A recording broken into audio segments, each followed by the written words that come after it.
Sir, ಈ ಒಂದು neat ಪ್ರಶ್ನೆ ಪತ್ರಿಕೆ ಸೋರಿಕೆ ಇರ್ಬೋದು, ನಂತರ ಮುಂದೆ ನಡೆದಿರತಕ್ಕಂಥ ಒಂದು ಅಹಿತಕಾರಿ ಬೆಳವಣಿಗೆ ಅಂತ ನಾವು ಹೇಳ್ತೇವೆ. ಅಂದರೆ ವಿದ್ಯಾರ್ಥಿಗಳ ಪ್ರತಿಭಟನೆಯ ಬಗ್ಗೆ ಮೊದಲಿಗೆ ಒಂದು ವಿಶ್ಲೇಷಣೆಯನ್ನು ತಾವು ಯಾವ ರೀತಿ ಕೊಡ್ತೀರಿ ಅನ್ನೋದು. ಈ ಕಾರ್ಯಕ್ರಮದಲ್ಲಿ ನೀವು NSCA ಅವ್ರನ್ನ ಕರೆದಿದ್ದೀರಿ, ABVP ಅದರಲ್ಲಿ ವಿದ್ಯಾರ್ಥಿಗಳದ್ದು ಕರೆದಿದ್ದೀರಿ, ಭಾಳ ಉತ್ತಮ ವಿಚಾರ.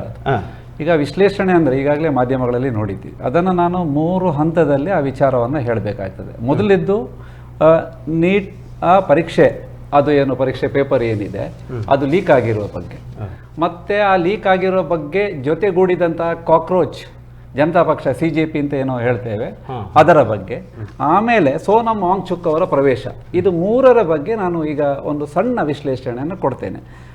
3ನೇ ತಾರೀಕು ಮೇ 2026 2026 NET ನೀಟ್ ಎಕ್ಸಾಮ್ ಆಗ್ತದೆ. ನೀಟ್ ಎಕ್ಸಾಮ್ ಅಂದರೆ ಎಲ್ರಿಗೂ ಗೊತ್ತಿದೆ, ಅದು ಮೆಡಿಕಲ್ ಸಂಬಂಧಪಟ್ಟಂಥ ಎಕ್ಸಾಮ್, MBBS ಇರ್ಬೋದು, BDS ಇರ್ಬೋದು, ಇಂಥ ಒಂದು ಪರೀಕ್ಷೆಯನ್ನು ನಡೆಸಲಾಗ್ತದೆ. ಸುಮಾರು 22 ಲಕ್ಷ ವಿದ್ಯಾರ್ಥಿಗಳು ಈ ಪರೀಕ್ಷೆಯಲ್ಲಿ ಪರೀಕ್ಷೆಗೆ ಬರೀತಾರೆ. ಆದರೆ ಮೇ 4ನೇ ತಾರೀಕು ಅಂದರೆ ಮರುದಿವಸ ರಾಜಸ್ಥಾನದ ಒಂದು ಪ್ರದೇಶದಲ್ಲಿ ಒಂದು ಸುದ್ದಿ ಆಗ್ತದೆ. ಉಪನ್ಯಾಸಕರು ಒಬ್ಬರು ಹೇಳ್ತಾರೆ, ಈ ಪರೀಕ್ಷೆಯ ಪ್ರಶ್ನೆ ಪತ್ರಿಕೆ ವಾಟ್ಸಪ್ಪಲ್ಲಿ ಮತ್ತು ಟೆಲಿಗ್ರಾಮಲ್ಲಿ ಓಡಾಡ್ತಾ ಇದೆ ಎನ್ನುವಂಥದ್ದು. ಈ ಮಾತನ್ನು ಯಾರು ಹೆಚ್ಚಾಗಿ ಗಮನ ಹರಿಸೋದಿಲ್ಲ, ಅದೇನು ಇರಲಿಕ್ಕಿಲ್ಲ ಅಂತ. ಆಮೇಲೆ ಮತ್ತೆ ಸ್ವಲ್ಪ ದಿವಸಗಳ ಬಳಿಕ ಪೊಲೀಸ್ ಇಲಾಖೆಗೆ ಮಾಹಿತಿ ಬರ್ತದೆ, ಈ ಪತ್ರಿಕೆ ಲೀಕ್ ಆಗಿದೆ ಅಥವಾ ಸೋರಿಕೆ ಆಗಿದೆ ಎನ್ನುವಂಥದ್ದು, ಕ್ವಶನ್ ಪೇಪರ್ ಸೋರಿಕೆ ಆಗಿದೆ ಅಂತ. ಈ ನಿಟ್ಟಿನಲ್ಲಿ ಅವರು ಮತ್ತಷ್ಟು ಅದರ ಬಗ್ಗೆ ಸಂಶೋಧನೆ ಅಥವಾ ತಿಳಿಲಿಕ್ಕೆ ಪ್ರಯತ್ನ ಮಾಡುವಾಗ ಹೌದು ಇದು ಸೋರಿಕೆ ಆಗಿದೆ ಎನ್ನುವಂಥದ್ದು ತಿಳಿದು ಬರ್ತದೆ. ಅದನ್ನು ಅವರು ಹುಡುಕಿಕೊಂಡು ಹೋದಾಗ ಜೈಪುರದಲ್ಲಿರುವಂಥ ಒಬ್ಬ ವ್ಯಕ್ತಿಯ ಬಗ್ಗೆ, ಒಂದು ಇಬ್ಬರು ಇರ್ತಾರೆ, ಬಿವಾಲ್ ಫ್ಯಾಮಿಲಿ ಅಂತ, ಆ ಫ್ಯಾಮಿಲಿಯಲ್ಲಿ ಆ ಪ್ರಶ್ನೆ ಪತ್ರಿಕೆ ದೊರೆತಿದೆ ಎನ್ನುವಂಥದ್ದು ಗೊತ್ತಾಗ್ತದೆ. ಅದು ಅವರಿಗೆ ಎಲ್ಲಿಂದ ಸಿಕ್ಕಿತು ಅಂದಾಕ್ಷಣ ಅದು ಪೂನಾದಿಂದ ಸಿಕ್ಕಿತು ಅಂತ ಗೊತ್ತಾಗ್ತದೆ. ಪೂನಾದಿಂದ ಸಿಕ್ಕಿದರೆ ಅದು ಎಲ್ಲಿಂದ ಸಿಕ್ಕಿತು ಎನ್ನುವಾಗ ಒಬ್ಬ ವ್ಯಕ್ತಿ ಹೆಸರನ್ನು ಅವ್ರು ಹೇಳ್ತಾರೆ PV ಕುಲಕರ್ಣಿ ಎನ್ನುವಂಥದ್ದು. ಅದು CBIಯಲ್ಲಿ ಈಗ ಅದರ ಎನ್ಕ್ವೈರಿ ನಡೀತಾ ಇದೆ. PV ಕುಲಕರ್ಣಿ ಅವರು, ಇವರು ಯಾರು ಎನ್ನುವಂಥದ್ದು, ಈ ಪ್ರಶ್ನೆ ಪತ್ರಿಕೆಯನ್ನು ಇವರಿಗೆ ಹೇಗೆ ಸಿಕ್ಕಿತು, ಅವರು ಏನು ಅಂದರೆ ಆ ನೀಟ್ ಪರೀಕ್ಷಾ ಪತ್ರಿಕೆ ಪ್ರಶ್ನೆ ಪತ್ರಿಕೆಗಳನ್ನು ಎಲ್ಲಿ ಮುದ್ರಣ ಮಾಡ್ತಾರೋ ಅದನ್ನು ಆಂಗ್ಲ ಭಾಷೆಯಿಂದ ಮರಾಠಿ ಭಾಷೆಗೆ ತರ್ಜುಮೆ ಮಾಡುವವರು, ಟ್ರಾನ್ಸ್ಲೇಟರ್ ಅವರು, ಅವರ ಮೂಲಕ ಅದು ಕೆಳಗೆ ಬಂತು. ಪ್ರಾರಂಭದ ಹಂತದಲ್ಲಿ ಕೆಳಭಾಗದಲ್ಲಿ ತಳಭಾಗದಲ್ಲಿ 15 ಲಕ್ಷ ರೂಪಾಯಿಗೆ ಅವರು ಕೇಳ್ತಾ ಇದ್ರು ಆ ಪ್ರಶ್ನೆ ಪತ್ರಿಕೆಯನ್ನು. ಆಮೇಲೆ 10 ಲಕ್ಷಕ್ಕೆ ಡೀಲ್ ಆಗಿದೆ. ಈ ಎಲ್ಲ ಮಾತುಗಳು ಕೇಳಿ ಬರ್ತದೆ. ಯಾಕೆ ಇದು ಪ್ರಶ್ನೆ ಪತ್ರಿಕೆಗಳನ್ನು ಅಷ್ಟು ದುಡ್ಡಿಗೆ ತೆಗೊಳ್ತಾರೆ ಎನ್ನುವಂಥ ಪ್ರಶ್ನೆ. ಇದು ವಿದ್ಯಾರ್ಥಿಗಳು ತೆಗೆದುಕೊಳ್ಳುವುದು ಅಥವಾ ಯಾವುದಾದ್ರೂ ವಿದ್ಯಾಸಂಸ್ಥೆಗಳಿಂದ 100% ರಿಸಲ್ಟ್ ಬರಬೇಕು ಅಂತ ತೆಗೊಳ್ತಾರೋ ಎನ್ನುವಂಥದ್ದು ಒಂದು ಜಿಜ್ಞಾಸೆ ಬಂದಾಗ ಅದು ದೊಡ್ಡ ಎನ್ಕ್ವೈರಿ ಆಗ್ತದೆ. ಎನ್ಕ್ವೈರಿ ಆದಾಗ ಈ ಕುಲಕರ್ಣಿ ಎನ್ನುವಂಥವ್ರು 2019ರಿಂದಲೇ ಅಲ್ಲಿದ್ದಾರೆ ಎನ್ನುವಂಥದ್ದು. ಅಂದರೆ ಸುಮಾರು 7 ವರ್ಷದಿಂದ ಕುಲಕರ್ಣಿಯವರು ಅಲ್ಲಿದ್ದಾರೆ. ಅಂದರೆ ಸುಮಾರು 7-8 ವರ್ಷದಿಂದ ಇಂಥ ರಾದಂತಗಳು ನಡೀತಾ ಇದೆ ಎನ್ನುವಂಥ ಪ್ರಶ್ನೆಗಳು ಹುಟ್ಟಲಿಕ್ಕೆ ಪ್ರಾರಂಭ ಆಗ್ತದೆ. ಆಮೇಲೆ ಪೇಪರ್ ಲೀಕ್ ಎನ್ನುವಂಥ ಆದಮೇಲೆ ಪರೀಕ್ಷೆ ರದ್ದು ಅಂತ ಹೇಳ್ತಾರೆ. ಸುಮಾರು 20 ವಿದ್ಯಾರ್ಥಿಗಳು ಆತ್ಮಹತ್ಯೆ ಮಾಡಿದ್ರು. ನೀವು ವರದಿಯಲ್ಲಿ ನೋಡಿರ್ಬೋದು, 20 ವಿದ್ಯಾರ್ಥಿಗಳು, ಕೆಲವರು ಹೇಳ್ತಾರೆ 30 ವಿದ್ಯಾರ್ಥಿಗಳು ಆತ್ಮಹತ್ಯೆ ಮಾಡಿಕೊಂಡ್ರು ಅಂತ. ಇದೇ ಸಂದರ್ಭದಲ್ಲಿ ನಿಮ್ಗೆ ಗೊತ್ತಿರಬಹುದು,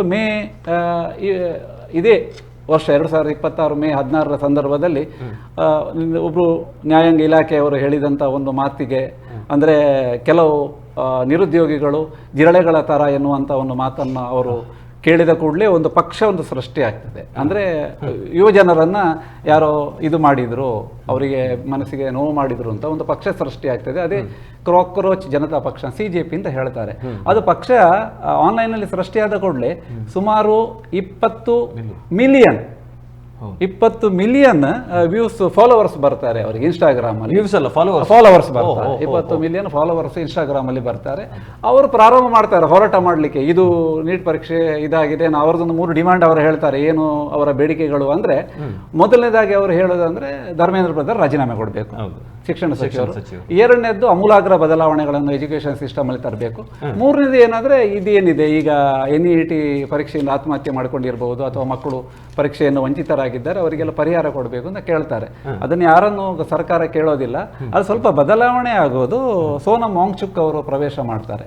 ಸೋನಂ ವಾಂಗ್ಚುಕ್ ಅಂದ್ರೆ ನಿಮಗೆ ಗೊತ್ತಿರಬಹುದು, 3 Idiots ಸಿನಿಮಾ ಬಂದಿತ್ತು ಅಮೀರ್ ಖಾನ್ ಅದರಲ್ಲಿ ಫುನ್ಸುಕ್ ವಾಂಗ್ಡು ಅಂತ ಏನೋ ಒಂದು ಪಾತ್ರ ಬರ್ತದೆ, ಕೊನೆಗೆ ಅದನ್ನು ಅವರು ತೋರಿಸ್ತಾರೆ ಆ ಲಡಾಖ್ ಬದಿಯಲ್ಲಿ ಹೋಗುವಂಥದ್ದು.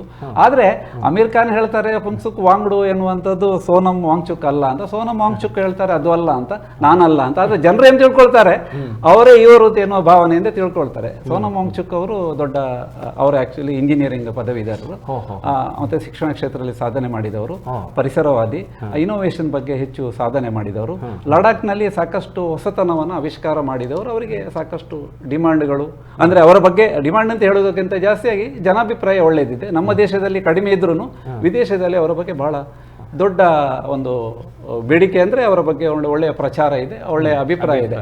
ಅವರು ಬಂದು ಈ ಚಳುವಳಿಯಲ್ಲಿ ಕೂತ್ಕೊಳ್ತಾರೆ ನೋಡಿ, 20 ದಿವಸ ಕೂತ್ಕೊಂಡ್ರು ಯಾರು ಹತ್ತಿರ ಬರೋದಿಲ್ಲ. 21ನೇ ದಿವಸ ಅವರನ್ನು ಆಸ್ಪತ್ರೆಗೆ ಅಡ್ಮಿಟ್ ಮಾಡಿದಾಗ ಈಗ ಅವರ ಆರೋಗ್ಯ ಹದಗೆಡ್ತಾ ಇದೆ ಅನ್ನುವಂಥ ವಿಚಾರಗಳು ಬಂದಾಗ ಎಲ್ಲರೂ ಮತ್ತೆ ಸರ್ಕಾರದವರು ಓಡಿ ಬರ್ತಾರೆ. JP ನಡ್ಡಾರವರು ರಾತ್ರಿ 12:30 ಗಂಟೆಗೆ ಹೋಗಿ ಅವರನ್ನು ಭೇಟಿಯಾಗುವ ಪ್ರಯತ್ನಗಳನ್ನು ಮಾಡ್ತಾರೆ. ಹೀಗೆಲ್ಲ ನಡೀತಾ ಹೋಗ್ತಾರೆ, ಆರೋಗ್ಯ ವಿಚಾರ ಮಾಡ್ತಾರೆ. ಈ ಎಲ್ಲ ಹಂತಗಳನ್ನು ನೋಡಿದಾಗ ಈಗ ಪ್ರಸ್ತುತ ಸ್ಥಿತಿಯಲ್ಲಿ ಮೊದಲೇ ನೀಟ್ ಪರೀಕ್ಷೆ ಅದು ಲೀಕ್ ಆದ ಸಂದರ್ಭದಲ್ಲೇ ಸರ್ಕಾರ ಸ್ಟೆಪ್ ತಗೊಳ್ತಾ ಇದ್ರೆ, ಕಾಕ್ರೋಚ್ ಜನತಾ ಪಕ್ಷದವರು ಎಂಟ್ರಿ ಆಗೋ ಸಂದರ್ಭದಲ್ಲಿ ಸ್ಟೆಪ್ ತಗೊಳ್ತಾ ಇದ್ರೆ, ಅದು ಬಿಡಿ ಸೋನಂ ವಾಂಗ್ಚುಕ್ ಅವರು ಬರುವ ಸಂದರ್ಭದಲ್ಲಾದರೂ ಸ್ಟೆಪ್ ತಗೊಳ್ತಾ ಇದ್ರೆ ಇಂಥರಾದಂಥಗಳು ಆಗ್ತಾ ಇರ್ತವೆ. ಇದಿಷ್ಟು ವಿಚಾರಗಳು ಈಗ. ಎಸ್, ಉತ್ತಮ ವಿಶ್ಲೇಷಣೆ. ನಾವು ಸಂಪೂರ್ಣವಾಗಿ ಒಂದು ಕಥೆಯ ರೂಪದಲ್ಲಿ ನಾವು ವಿಶ್ಲೇಷಣೆಯನ್ನು ಕೇಳಿದ್ದೀವಿ. ಇವಾಗ ಮೊದಲಿಗೆ ಈಗ ಪ್ರಶ್ನೆ ನಮ್ಮ ABVPಯ ಸುಮಿತ್ ಶೆಟ್ಟಿ ಸರ್, ನಿಮ್ಮ ಹತ್ರ ಕೇಳುವಂಥದ್ದು. ಈಗ ದೆಹಲಿಯಲ್ಲಿ ನಡೆದಂಥ ಜಂತರ್ ಮಂತರ್ ಎನ್ನುವಂಥ ವಿದ್ಯಾರ್ಥಿ ಪ್ರತಿಭಟನೆ ಏನಿದೆ, ಅದನ್ನು ನೀವು ಯಾವ ದೃಷ್ಟಿಕೋನದಿಂದ ನೋಡ್ತೀರಿ? ಇದು ಸ್ವಾಭಾವಿಕವೇ ಅಥವಾ ರಾಜಕೀಯ ಪ್ರೇರಿತವೇ ಎನ್ನುವಂಥದ್ದು? ನೋಡಿ, ಇವತ್ತು ದೆಹಲಿಯ ಜಂತರ್ ಮಂತರ್ನಲ್ಲಿ ಆಗ್ತಾ ಇರುವಂತಹ ಪ್ರತಿಭಟನೆ ಏನಿದೆ, ಇದು 100% ರಾಜಕೀಯ ಪ್ರೇರಿತ ಪ್ರತಿಭಟನೆ. ಹೇಗೆ? ಯಾಕೆಂತ ಹೇಳಿದ್ರೆ ನೀಟ್ ವಿಷಯದಲ್ಲಿ ಅತ್ಯಂತ ಹೀನಾಯವಾದಂಥ ಸ್ಥಿತಿಗೆ ಆಗಿತ್ತು, ಅಲ್ಲಿ ಅಕ್ರಮಗಳಾಗಿತ್ತು, ಅಲ್ಲಿ ಸೋರಿಕೆ ಆಗಿತ್ತು. ಅದನ್ನು ಯಾರು ಕೂಡ ಅಲ್ಲಗಳೆಯುವಂತ ಕೆಲಸವನ್ನ ಮಾಡ್ತಾ ಇಲ್ಲ. ಖಂಡಿತವಾಗ್ಲೂ May 3ರಂದು ಬರೆದಂತ ನೀಟಲ್ಲಿ ಅಕ್ರಮ ಆಗಿದೆ, ಅದರ ಬಗ್ಗೆ ಕಂಪ್ಲೇಂಟ್ಸ್ ಅನ್ನ ಬಂದಂತ ಸಂದರ್ಭದಲ್ಲಿ ಅದನ್ನ ಅದು ಸರಿ ಇದೆಯಾ ಅಂತ ಹೇಳಿ ರೆಕಗ್ನೈಸ್ ಮಾಡುವಂತ ಕೆಲಸಗಳಾಯ್ತು.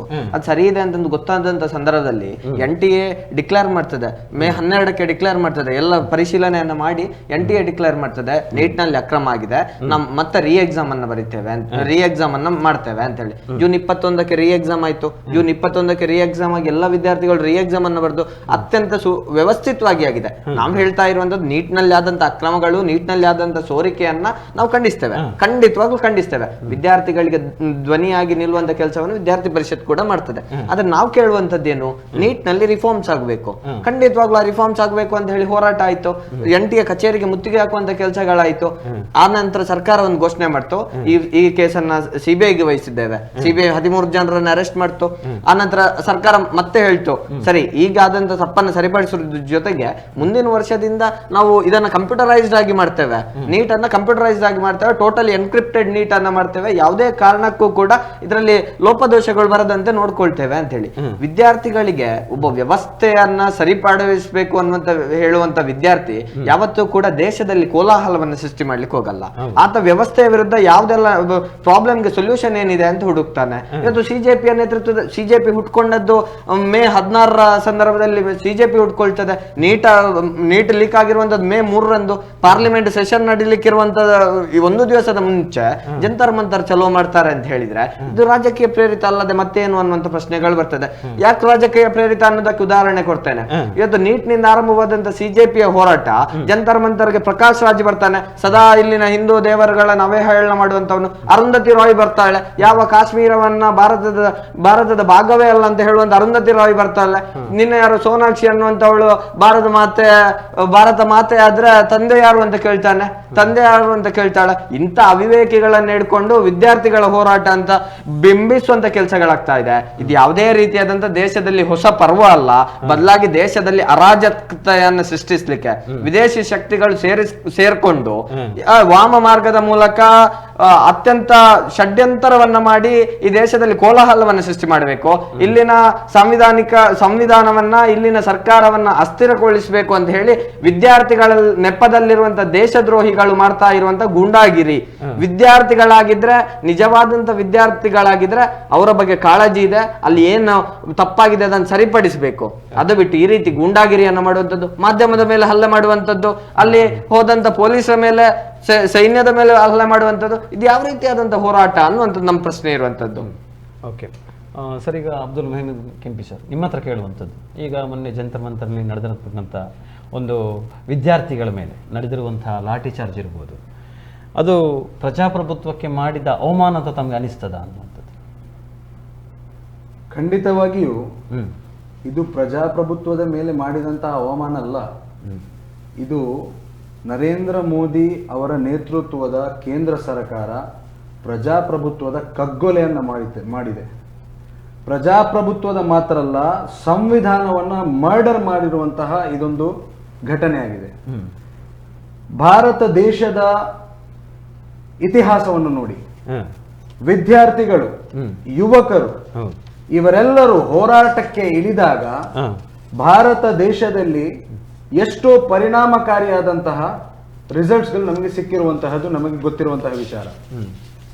ಇವತ್ತು ಇತಿಹಾಸ ನೋಡಿದರೆ ವಿದ್ಯಾರ್ಥಿಗಳು ಅನೇಕ ಚಳುವಳಿಗಳಲ್ಲಿ ಭಾಗವಹಿಸಿಕೊಂಡು ಒಂದು ಪಾಸಿಟಿವ್ ರಿಸಲ್ಟ್ ಅನ್ನ ತಂದಿರುವಂತಹದ್ದು ನಾವು ನೋಡಿದ್ದೇವೆ. ಯಾವತ್ತಿಗೂ ಈ ವಿಚಾರವನ್ನು ಸಮರ್ಥನೆ ಮಾಡಲಿಕ್ಕೆ ಸಾಧ್ಯನೇ ಇಲ್ಲ.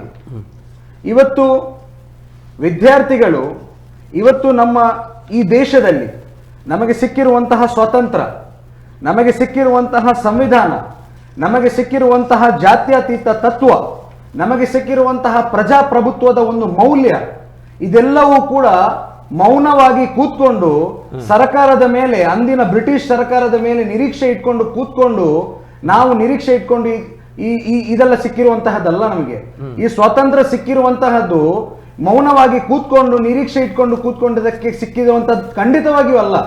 ಬದಲಾಗಿ ವಿದ್ಯಾರ್ಥಿಗಳು, ಅಂದಿನ ಯುವಕರು, ಅಂದಿನ ಯುವ ಸಮುದಾಯ ಒಗ್ಗಟ್ಟಾಗಿ ಅಂದಿನ ಬ್ರಿಟಿಷ್ ಸರ್ಕಾರದ ವಿರುದ್ಧ ಹೋರಾಟಕ್ಕೆ ಇಳಿದುಕೊಂಡು ಬೀದಿಗೆ ಇಳಿದು ಅವರ ವಿರುದ್ಧ ಹೋರಾಟವನ್ನ ಮಾಡಿ ಸಿಕ್ಕಿರುವಂತಹ ಸ್ವಾತಂತ್ರ್ಯ. ಅಂದು ಸ್ವಾತಂತ್ರ್ಯ ಸಂಗ್ರಾಮದಲ್ಲಿ ಯಾರು ಮೌನವಾಗಿ ಕೂತ್ಕೊಂಡಿದ್ರು, ಯಾರು ಕ್ಷಮೆಯನ್ನ ಯಾಚಿಸಿದ್ರು ಬ್ರಿಟಿಷ್ ಹತ್ರ, ಅವರು ಇವತ್ತೂ ಕೂಡ ಸುಮ್ಮನೆಯಾಗಿ ಕೂತ್ಕೊಂಡಿದ್ದಾರೆ. ಇವತ್ತಿಗೂ ಕೂಡ ಅವರು ವಿದ್ಯಾರ್ಥಿಗಳ ಈ ಮೊನ್ನೆ ನಡೆದಂತಹ ಘಟನೆಗೆ ಸಮರ್ಥನೆಯನ್ನ ಮಾಡ್ತಾ ಇದ್ದಾರೆ. ಈ ಸಮರ್ಥನೆ ಒಬ್ಬ ಮನುಷ್ಯನಿದ್ರೆ, ಒಬ್ಬ ಜ್ಞಾನ ಉಳ್ಳವನಿದ್ರೆ ಈ ಒಂದು ಘಟನೆಗೆ ಅವನು ಸಮರ್ಥನೆ ಮಾಡುವುದಿಲ್ಲ. ಅವನು ಅದನ್ನ ಖಂಡಿತವಾಗಿಯೂ ವಿರೋಧಿಸ್ತಾನೆ. ಇದು ನಮ್ಮ ದೇಶದ ವಿದ್ಯಾರ್ಥಿಗಳು, ನಮ್ಮ ದೇಶದ ಭವಿಷ್ಯರು, ನಮ್ಮ ದೇಶದ ವಿದ್ಯಾರ್ಥಿಗಳು, ನಮ್ಮ ಭವಿಷ್ಯದ ವೈದ್ಯರು, ಭವಿಷ್ಯದ ನಾಯಕರು, ಭವಿಷ್ಯದ ವಿಜ್ಞಾನಿಗಳು, ಭವಿಷ್ಯವನ್ನು ತೀರ್ಮಾನಿಸುವಂತಹ ಒಂದು ಸಮುದಾಯ, ಅದು ವಿದ್ಯಾರ್ಥಿ ಸಮುದಾಯ. ಆ ವಿದ್ಯಾರ್ಥಿ ಸಮುದಾಯವನ್ನ ಇಷ್ಟೊಂದು ಕ್ರೂರವಾಗಿ ಅವರ ಮೇಲೆ ಹಲ್ಲೆ ನಡೆಸಿರುವಂತಹದ್ದು, ಅವರಿಗೆ ಲಾಠಿ ಪ್ರಹಾರ ಮಾಡಿರುವಂತಹದ್ದು, ಇದು ಕೇವಲ ವಿದ್ಯಾರ್ಥಿಗಳಿಗೆ ಮಾಡಿರುವಂತಹ ಹಲ್ಲೆ ಅಲ್ಲ. ಇದು ಭಾರತ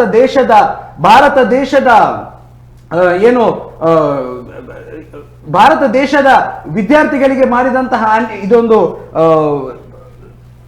ಲಾಠಿ ಪ್ರಹಾರ ಏನಿದೆ, ಟಿಯರ್ ಗ್ಯಾಸ್ ಏನಿದೆ, ಇದೆಲ್ಲವೂ ಕೂಡ ಈ ವಿದ್ಯಾರ್ಥಿಗಳಿಗೆ ಮಾಡಿದಂತಹ ಅಲ್ಲ, ಭಾರತ ದೇಶದ ಸಂವಿಧಾನದ ಮೇಲೆ ಮಾಡಿರುವಂತಹ ದಾಳಿ, ಭಾರತ ದೇಶದ ಪ್ರಜಾಪ್ರಭುತ್ವದ ಮೇಲೆ ಮಾಡಿರುವಂತಹ ದಾಳಿ. ನಾವು ನೋಡ್ತೇವೆ, ವಿಶ್ವದ ಅತಿ ದೊಡ್ಡ ಪ್ರಜಾಪ್ರಭುತ್ವ ಯಾವುದಂದ್ರೆ ಅದು ಭಾರತದ ಪ್ರಜಾಪ್ರಭುತ್ವ. ಎಲ್ಲರೂ ಹೊಗಳುವಂತಹ ಯಾವುದಾದ್ರೂ ಒಂದು ಪ್ರಜಾಪ್ರಭುತ್ವ ಇದ್ರೆ ಅದು ಭಾರತ ದೇಶದ ಪ್ರಜಾಪ್ರಭುತ್ವ. ಅದನ್ನ ಇವತ್ತು ವಿಶ್ವದಲ್ಲೇ ಒಂದು ನಾಚಿಕೆಗೀಡಾಗುವಂತಹ ಒಂದು ಪರಿಸ್ಥಿತಿಗೆ ಇವತ್ತು ಈ ಕೇಂದ್ರ ಸರ್ಕಾರ, ನರೇಂದ್ರ ಮೋದಿ ಅವರ ಸರ್ಕಾರ ಇವತ್ತು ತಂದಿಟ್ಟಿದೆ. ಇವತ್ತು ಭಾರತ ದೇಶಾದ್ಯಂತ ನಡೀತಾ ಇರುವಂತಹ ಈ ಹೋರಾಟಗಳು, ಕಾಶ್ಮೀರದಿಂದ ಕನ್ಯಾಕುಮಾರಿವರೆಗೆ ನಡೀತಾ ಇರುವಂತಹ ಹೋರಾಟಗಳು, ಡಿಮಾನಿಟೈಸೇಷನ್ ಆಗಿರ್ಲಿ, ಅದರ ನಂತರ CA/NRC ಆಗಿರ್ಲಿ, ಅದರ ನಂತರ ಕೋವಿಡ್ ಇದು ಅವ್ಯವಹಾರಗಳಾಗಿರ್ಲಿ, ನಿಮ್ಮ ಎಲೆಕ್ಟ್ರಲ್ ಬಾಂಡ್ಗಳ ಅವ್ಯವಹಾರಗಳಾಗಿರ್ಲಿ, ಇವತ್ತು ನಡೀತಾ ಇರುವಂತಹ ಆರ್ಥಿಕ ಸಂಕಷ್ಟ ಆಗಿರ್ಲಿ, ಬೆಲೆ ಏರಿಕೆ ಆಗಿರ್ಲಿ, ಯಾವುದೇ ಒಂದು ವಿಚಾರಕ್ಕೆ ನಮ್ಮ ಪ್ರಧಾನಮಂತ್ರಿಗಳು ಅಥವಾ ನಮ್ಮ ಕ್ಯಾಬಿನೆಟ್ ಸಚಿವರು ಇದಕ್ಕೆ ಜವಾಬ್ದಾರಿಯನ್ನ ತೆಗಿಲಿಕ್ಕೆ ತಯಾರಿಲ್ಲ ಅಂದ್ರೆ ಯಾತಕ್ಕಾಗಿ ಇವರು ಸರ್ಕಾರದಲ್ಲಿ ಇರುವಂತಹದ್ದು? ಎಸ್, ಸರಿ ಸರ್, ನೀವು ನಿಮ್ಮ ವಾದವನ್ನು ಮಂಡಿಸಿದ್ದೀರಿ. ನಾನೀಗ ಸರ್ ಪ್ರಕಾಶ್ ನಿಮ್ಮ ಹತ್ರ ಕೇಳುವಂಥದ್ದು, ಈ ಪ್ರಶ್ನೆ ಪತ್ರಿಕೆ ಸೋರಿಕೆ ಅನ್ನುವಂಥದ್ದು ಇದು ಮೊದಲಲ್ಲ, ಈ ಹಿಂದೆಯೂ ಕೂಡ ಅದು ಲೀಕ್ ಆಗಿರುವಂಥದ್ದು. ಹಾಗಾಗಿ ಈ ಬಾರಿ ಮಾತ್ರ ಪ್ರತಿಭಟನೆಯ ಅಥವಾ ವಾಸ್ತವತೆ ಎಲ್ಲಿದೆ ಅನ್ನುವಂಥದ್ದು ಇಲ್ಲಿ ಅಲ್ಲ ಸಮಸ್ಯೆ ನೋಡಿ, ನಾನು ಪ್ರಾರಂಭದಲ್ಲಿ ಹೇಳಿದ ಹಾಗೆ ಹಾ. ಈ ಕ್ವಶನ್ ಪೇಪರ್ ಲೀಕ್ ಆಯಿತು, ಆಮೇಲೆ 2019ರಿಂದ ಅದ್ಯಾರು ಕ್ವಶನ್ ಪೇಪರ್ ಅನ್ನ ಲೀಕ್ ಮಾಡಿದ್ರು ಆ ವ್ಯಕ್ತಿ ಅದೇ ಸಂಸ್ಥೆಯಲ್ಲೂ ಈಗಲೂ ಇದ್ದಾರೆ ಎನ್ನುವಂತ ಇದರ ಮೇಲೆ ಹೌದು, ನ್ಯಾಷನಲ್ ಟೆಸ್ಟಿಂಗ್ ಏಜೆನ್ಸಿ ಅಂತ ಒಂದಿದೆ, ಆ NTS ಪ್ಯಾನಲ್ ಅಲ್ಲಿ ಅವರು ಈಗಲೂ ಇದ್ದಾರೆ ಎನ್ನುವಂಥದ್ದು. ಮತ್ತೆ ಇದೇನು ಹೊಸದಾಗಿ ಲೀಕ್ ಆದ್ದಲ್ಲ, ನೀಟ್ ಎಕ್ಸಾಮ್ ಇದೊಂದು 5 ಬಾರಿ ಲೀಕ್ ಆಗಿದೆ, ಅದು ಬೇರೆ ಬೇರೆ ಕಾರಣಗಳಿಂದ ಆಗಿದೆ. ಈಗ ಮತ್ತೆ ಅದು ಎಚ್ಚರಿಕೆಗಳು ಯಾಕೆ ಆಗ್ತದೆ ಅಂದ್ರೆ ಆತ್ಮಹತ್ಯೆ ಆಗಿರುವಂತದ್ದು. ಹಾಗೆ ಪ್ರತಿ ಬಾರಿಯೂ ಆತ್ಮಹತ್ಯೆ ಆಗಿಲ್ಲ.